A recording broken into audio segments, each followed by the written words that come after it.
लेकिन अभी मैं अच्छी बात बता रही हूँ कि स्पाइन का वो प्रॉब्लम ऐसे लगता है जैसे अब बॉडी में है ही नहीं। मतलब मेरी स्पाइन में कर्व आ गया था। तो डॉक्टर ने ऑपरेशन बोला था कि ये बिना ऑपरेशन के आप ज्यादा दिन चल नहीं पाओगे, तो मैं ध्यान में जुड़ी। और अब मैं बहुत 1 घंटा वॉक भी कर लेती हूँ। तो मुझे कहीं कोई पेन नहीं है, मैं बिल्कुल हेल्दी फील करती हूँ, मैं काम भी कर पाती हूँ, जो चीज बहुत अच्छी हुई है ध्यान से। लेकिन जो मेरे साथ ठीक नहीं हो रहा है, मुझे बहुत घबराहट हर समय होती रहती है, मुझे डर लगा रहता है कि कुछ मतलब लड़ाई का हमेशा, जो कि मेरे हस्बैंड की तरफ से जब आता है तो मैं 2-2 3-3 दिन तक बहुत नेगेटिव वे में चली जाती हूँ, मेरा ध्यान भी लगता है। मैं गहरे ध्यान में भी बैठ पाती हूँ, मैं 2 से 3 घंटा भी ध्यान कर लेती हूँ। लेकिन मेरा गुस्सा वही का वही है, मतलब मुझे लगता है ध्यान से मेरा गुस्सा खत्म ही नहीं हो रहा। जब अटैक होता है तो जहां से शुरू किया था गुस्सा वहीं के वहीं मुझे मिलता है, मुझे गुस्सा आ रहा है, मुझे पता है नहीं, मुझे गुस्सा नहीं करना चाहिए, मुझे शांत रहना चाहिए, मुझे ऐसा नहीं सोचना चाहिए, सब पता है मुझे। लेकिन वो मेरे माइंड से नहीं जाता, ध्यान भी चल रहा है और गुस्सा भी आ रहा है और नेगेटिविटी भी रहती है, घबराहट भी रहती है कि अब पता नहीं नेक्स्ट सिचुएशन क्या होगी, अब पता नहीं ये पर्सन मेरे साथ क्या करेगा। और फॉरगिवनेस भी मैंने किया, मैं रोज करती हूँ, जैसे लगता है कि उनको मेरी फॉरगिवनेस मिल ही नहीं रही है। पता नहीं पास्ट कर्मा की वजह से मैं ये सब झेल रही हूँ। फिर क्वेश्चन आता है पास्ट कर्मा कब तक मेरे खत्म होंगे, कितना लंबा चलेगा ये सिचुएशन। तो ये सारे क्वेश्चंस मेरे अंदर रहते हैं कि ध्यान भी लग रहा है मेरा, और फिर भी इतना कुछ होता ही चला जा रहा है ये सब। यस कमलेश जी, बहुत सुंदर प्रश्न। जब ऐसा होता है कि ध्यान की ऊर्जा हमारे गुस्से पर काम नहीं करती, तो 100% सिचुएशन ऐसी है कि उसमें गुस्सा करना अनिवार्य है। कहीं कुछ अनैतिक होता है या कहीं कुछ गलत होता है जो एक्सेप्टेबल नहीं होता है, तब उस स्थिति में ध्यान का जो अपना प्रभाव है वो नहीं पड़ता। कभी यूनिवर्स अगर आपको साइन देता है कि आप इस रिश्ते में क्या पा रहे हो, क्या दे रहे हो, ग्रो कर रहे हो कि ड्रेन हो रहे हो, आप खुद बैठ के सोचो। अगर कुछ अनैतिक है, अगर आप ड्रेन्ड महसूस कर रहे हो, अगर आप ग्रो नहीं कर पा रहे हो, अगर आप रेस्पेक्टेड फील नहीं कर पा रहे हो, अगर आप लव्ड फील नहीं कर पा रहे हो, अगर आपको एक पत्नी का दर्जा नहीं मिल पा रहा है, तो बेशक आप अपना डिसीजन लो और इस रिश्ते से बाहर आ जाओ। अगर ऐसा नहीं है, नॉर्मल घर की तू तू मैं है, तो थोड़ा और ध्यान करो, अपने रिश्ते पे काम करो और आगे बढ़ो, सब ठीक होगा। समझ में आया और कमलेश जी? जी सारिका दी, जब आप ये बोलते हैं कि हम अपने पास्ट कर्मा को यहीं कट करते हैं, तो मैं, जब हम उसको कट करते हैं तो नेक्स्ट बर्थ में क्या हमें वो डबल होके नहीं मिलेगा? ये मैं सोचती हूँ शायद ये मेरे प्रारब्ध से मुझे ये आ रहा है, मैंने कभी इनके साथ ऐसा किया होगा, तो ये मुझ पे अटैक कर रहे हैं, तो तो मैं क्या उसको कुछ प्रारब्ध से अनैतिक हो रहा लेके। है या नॉर्मल घर के झगड़े हो रहे हैं, बस इतना मैम समझते नॉर्मल हैं। तो वो होते तो मैं ड्रेन हो जाती हूँ, मैं शक्ति जितनी अर्जित करती हूँ ध्यान से, जब वो अटैक आता है मेरे दिल की हार्ट बीट इतनी तेज हो जाती है कि मैं इतना थक जाती हूँ, तो कुछ बॉडी में पेन अनैतिक हो होता है जाती है। कमलेश जी? हाँ, तोड़ फोड़ हो जाती है, मुझे गंदी गालियां मिलती तो हैं। बस एकदम से चुप रहिए, मेरी बात सुनिए। एक सांप जो होता है ना, वो हमेशा डंक नहीं मारता, लेकिन उसको अपनी रक्षा करने के लिए फन उठाना पड़ता है। फॉरगिवनेस का मतलब ये नहीं है कि अपने ऊपर आप आतंक सहते रहो, अपने इमोशनल इंटेलिजेंस को यूज ना करते हुए आप अपमान सहते रहो, फिजिकल और इमोशनल अब्यूज सहते रहो। फॉरगिवनेस का मतलब है आप उस आत्मा को माफ कर दो, अपना अकाउंट उसके साथ क्लोज कर दो, उसके लिए कोई खटास ना रहो, बहुत ही प्यार के साथ, आत्मसम्मान के साथ सर उठा के उसके जीवन से निकलकर आगे बढ़ जाओ, बिना किसी गुस्से के, शांत मुस्कुराते हुए कि अब तक इसने मुझे जो सिखाना था इसने सिखा दिया, अब मेरा कर्म इसके साथ समाप्त हुआ, अब आगे के जीवन में मैं इसको अपने जीवन में हस्तक्षेप करने नहीं दूंगी। अपनी सुरक्षा करना अपना परम कर्तव्य है।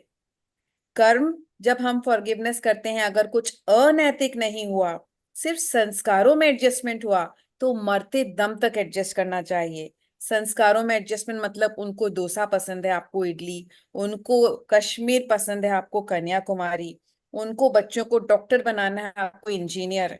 ये सब होते हैं संस्कारों में डिफरेंस, ये सब होते हैं चॉइसेस में डिफरेंस। इसमें आखिरी दम तक आपको एडजस्ट करना चाहिए, फॉरगिवनेस करना चाहिए अगर ये सब वजह से झगड़ा हो रहा है। लेकिन अगर कुछ अनैतिक है, एक पत्नी का दर्जा आपको नहीं मिल रहा है, कोई तीसरा आपकी जिंदगी में आ गया है, या आपको रेस्पेक्ट नहीं मिल रहा है, फिजिकल और इमोशनल अब्यूज हो रहा है, तो वहां फॉरगिवनेस करना है। लेकिन सबसे पहले खुद की रेस्पेक्ट देखते हुए अपना डिसीजन लेकर इस रिश्ते से बाहर आने का डिसीजन आपको लेना है। या तो बाहर आइए या रहिए, वो आपका डिसीजन है, लेकिन आपकी सेल्फ रेस्पेक्ट पर आंच नहीं आनी चाहिए।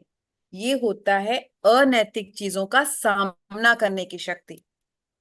तो दो शक्तियां होती है, एक फॉरगिवनेस की शक्ति जहां संस्कारों के साथ एडजस्टमेंट हो रहा है, एक होती है सामना करने की शक्ति जहां संस्कारों के साथ एडजस्टमेंट की बात नहीं है, जहां अनैतिकता आ जाती है वहां सामना करना पड़ता है। अर्जुन ने भी सामना किया था, सिर्फ 5 गांव मांगने गए थे वो, इतने बड़े मतलब राज्य में सिर्फ 5 गांव मांगने गए थे कि भाई 5 गांव दे दो हम पांचों भाइयों को, हम शांति से रहेंगे। 5 गांव के लिए मना कर दिया। तब कृष्ण ने बोला कि अब तुम धनुष उठाओ।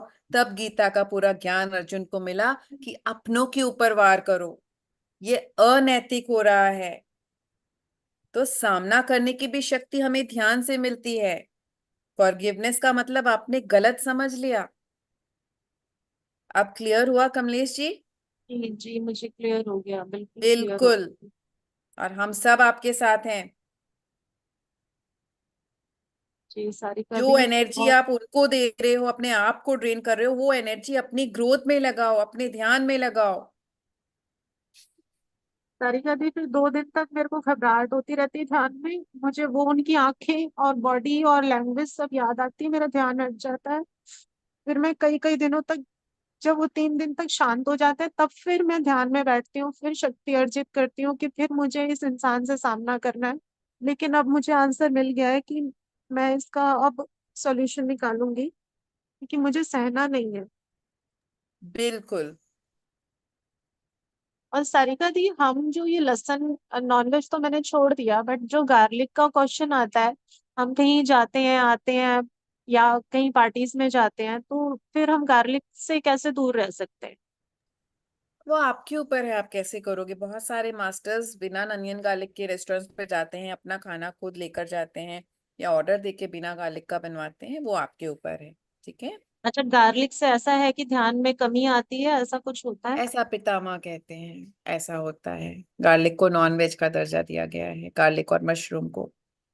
अच्छा, ठीक है सारिका दी, थैंक यू सो मच मुझे इतना सारा टाइम देने के लिए, आपका बिल्कुल, कीमती ये समय। मेरा फर्ज है। थैंक कोई यू। थैंक यू की बात नहीं है, मैं यहाँ बैठी ही हूँ ताकि एक टॉर्च दिखा सकूं। ये तो मेरी ड्यूटी है। Thank you. और थैंक यू। थैंक यू इतना अच्छा प्रश्न करने के लिए। ना जाने कितने लोगों के जीवन में ये टॉर्च मिला होगा, उनको डिसीजन लेने में मदद होगी। सारिका दी, जब हस्बैंड किसी के साथ होते हैं बाहर, तो वो हम माफ कर सकते हैं, लेकिन जब पत्नी को वो किसी से बात करते देखें, तो पूरे समाज में उसे बदनाम कर देते हैं। और फिर उसी चीज के लिए वो उसको टॉर्चर करते रहते हैं, करते रहते हैं, करते ही रहते हैं। तो फिर इस चीज का सामना एक औरत के लिए करना बहुत मुश्किल हो तो जाता है, किसने कहा क्योंकि कि जब हस्बैंड किसी और के साथ रहते हैं तो आपको वो चीज सहना है? आप अपनी बाउंड्रीज बनाइए कि अगर मेरे साथ रिश्ते में रहना है तो मुझे ये एक्सेप्टेबल नहीं है कि मेरे होते हुए वो दर्जा किसी और को मिले। लेकिन आप फ्री हो, अगर आप ये दर्जा किसी और को देना चाहते हो तो आप बेशक जाओ। मैं आपको नहीं बांधना चाहती, लेकिन मैं नहीं टॉलरेट करूंगी। बस सिंपल सी बात है, और आप आगे बढ़ जाओ। जी, बहुत सिंपल सी बात है, इसको इतना बड़ा करने की क्या जरूरत है। ये पिछले संस्कार है माता पिता के कि आदमी कुछ भी कर सकता है, तुम अपना घर संभालो, उसको यही करने दो तो जो इस करना यहाँ है। की सबसे बड़ी ये प्रॉब्लम है ना, कि आदमी चाहे कुछ भी कर सकता है। और जब इस तरह की औरतें सहती रहती हैं तो उनका और कोई जरूरत नहीं है। लेकिन इतना याद रखना कि उसको माफ करना है, उसको प्यार हम्म। से दुआ दे के आगे बढ़ना है, उसके साथ रहना जरूरी नहीं है। हम्म। फॉरगिवनेस ये होती है कि बाद में जब आप अलग हो जाओ तो वो गोले आपको निगलना ना पड़े, वो आग के गोले अपने मन में रखकर निगलना ना पड़े। माफी जो होता है वो आपके लिए जरूरी है, उनके लिए नहीं। हम्म। और माफ कर देना मतलब ये नहीं कि वो सही कर रहे हैं, माफ कर देना मतलब आप इस रिजेंटमेंट से खुद को फ्री करके आप पीसफुल हो रहे हो। जी। माफी करना मतलब ये ठप्पा नहीं कि जो उसने किया वो सही किया। जी जी। ठीक है, thank you the, thank you so बिल्कुल मच। आगे बढ़ो। ठीक है दी। और कोई भी मदद चाहिए, ये पूरा परिवार आपके साथ यहाँ बैठा है।